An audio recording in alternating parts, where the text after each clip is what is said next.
All right, everybody. You are catching me right at the end. I'm finishing up my double starch delight. Now, this is a concept that you're going to love. It's such a simple presentation is all it's about. So what I've got over here is I've got some mashed potatoes I'm going to make. I've got the potatoes already boiled. And then over here I have basically a chicken stew. Hasn't been thickened up yet. But I've got the chicken, which I'm using Butler soy curls, really great product. I've got the potatoes, the carrots, the celery, the onions, and some chickenless vegan flavored for the broth. So I've got a chickenless stew going over there. First thing I'm going to have to do is get some cornstarch made because we're going to thicken up that stew with some cornstarch. So let's put it in some cold water, basically. And I don't know how much I'm going to need here, so I'm going to go overboard. Sometimes I've got to just eyeball things. Give this baby a stir here. Hopefully it's not too thick, not too thin, just like that. All right, we're going to set this aside. Because if any of you remember, one of the secrets I've taught you is that you want to take the cornstarch and not put it right in the soup right now. This is what people do. They stir it up and then they go right in the soup. And what happens when you do that is it makes your soup taste like cornstarch. So you want to do this and then let that baby set aside. And then you're going to come back and mix it again before it actually goes in there and thickens up that soup. So, okay. And then right here, what we're going to do, I've got my ricer here, because we're going to do some mashed potatoes. And let me tell you, ricers are fantastic. I have done mashed potatoes 100 different ways, and nothing beats the ricer. Now, when you're making these with the ricer here, one thing you want to do, overcook the mashed potatoes. Make sure they're very wet. Dry mashed potatoes just don't have quite the effect. And so you've got to make sure those mashed potatoes are overcooked. They're they're just falling apart here. And give these babies a... Okay, let's set this baby aside for right now. Woo, get our stew over here, which we're almost done with. Mashed potatoes, a couple things you can do. Salt always works. And my secret ingredient, let's see here, nutmeg. If you haven't ever used nutmeg in your mashed potatoes, look out. White pepper would be another one. I'm not using pepper today. Really, I think that's all I'm going to do is some salt and pepper. Now you can see how these are pretty thick. You can thin them down if you want. In fact, let me grab some almond milk or soy milk or something here. Let's see what I got. Almond, I've got, yes. So if you want to thin it down a little bit, you can. I wouldn't do a lot because, bottom line is, it was thin enough because you overcooked the mashed potatoes the way you were supposed to. So here we go. That should work good. Now it's softened up just a little bit.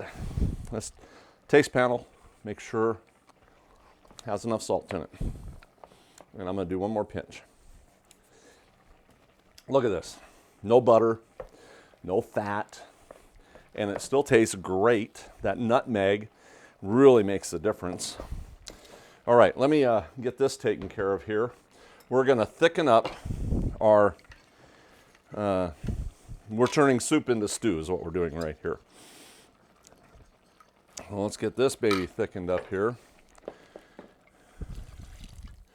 And I want this thick, so we're not going to get hopefully too thick, but I want it thick. And I think I nailed it on the first try there. Sure did. That will work. Okay. Okay. Another thing I need to do too, right at the end, is when I hit it with the peas. I don't put my peas in the beginning because I want those babies to be pretty green. Pretty and green. So you just put in your frozen peas at the last minute, right before you're going to serve it. And I think that, look at that. Doesn't that look great? That's ready to eat for beef stew. And so let's get our presentation ready. Now, I started making these double starch delights years ago. I mean, I'm talking years ago, before the stupidity of don't eat starches was ever around. Years ago, people ate starches. It was a good thing to have lots of starches. And then here comes the don't eat starch and all the false information about stay away from starches. But I was making this that long ago. And of course, I was making it with meat. I was doing, this was before I learned how to eat healthy, before, I studied nutrition. And so you're kind of getting a little flashback of one of the things I used to do in my restaurants years ago. So, because this is so good. So good. Okay, we are going to literally make a bowl inside of a bowl here. You can do this on a plate too, just to let you know. You can do it on a plate, works just fine. And okay, so about like that. I'm even going to hit the entire bottom. We're going to have a little bit more up on the sides here. And we've actually done this years ago with pastry bags. We would do a pastry bag and do a really cool design all the way around the outside. So that's another thing you could do if you want to play around with that. But you know me, I'm just showing you concepts. I'm showing you strategies. This is just literally a concept of gourmet. That's exactly what we're doing today. Okay, so you got your potatoes like that. And now we're going to fill it with our stew. No messes. I'm going to make it look pretty for you. That's right. But this is why I call it a double starch delight, because you got your potatoes, you got your carrots, you got all your fun stuff there inside, as well as on the potatoes. So you got two starches. And just like that, look at that. Man, that's a big meal. You can make these smaller if you want, Ooh, wait. Got to put a little parsley on it.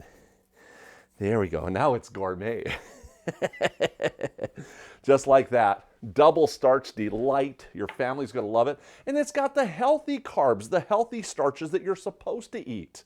If you do your homework, you're going to find out, a lot of it's on the website, that this is the type of food that you're supposed to be eating. The majority of your food needs to be in those carbs and starches. That's our nutrition. That's our energy.